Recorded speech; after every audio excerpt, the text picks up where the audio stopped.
Now, I have many problems with this issue existing beyond just its quality and content, but I'll say that for last because in terms of quality, this first issue is nothing special to me. The best thing about it is that it has Black Canary, who should just have her own series at this point. This issue just doesn't have the same bite or menace that the previous Deathstroke series had, the one by Christopher Priest. Series that are written by Joshua Williamson tend not to have the morose storytelling that Deathstroke needs. He's a fantastic writer for heroes coming into their own and trying to be symbols of hope. He's written one of the best Flash stories there is, and is about to do Justice Incarnate, a story about the heroes of the multiverse coming together to defeat the evilest evil there ever was.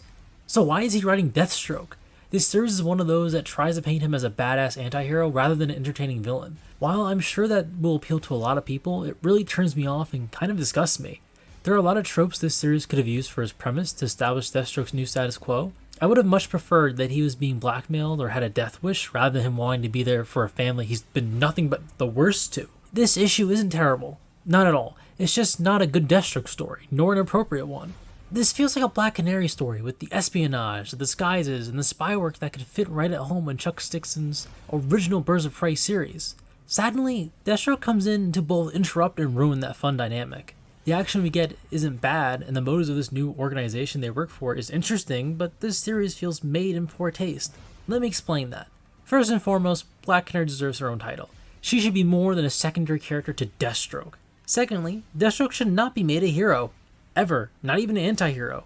Deathstroke, also known by his secret identity Slade to fans of the Teen Titans cartoon, is one of the biggest pieces of garbage in the DC universe. It makes him a fantastic villain because he is so deeply flawed on a human level. There are garbage human beings just like him in the real world, albeit nowhere near as effective at killing. This is a man who groomed and slept with an underage girl to kill a bunch of teenagers. Think about that. This is a man who stalked, terrified, and possibly killed men for dating his daughter and his son. There is nothing redeemable about Deathstroke when he's written in character. The fact that he's trying again to play hero is not only insulting, but incredibly poor taste.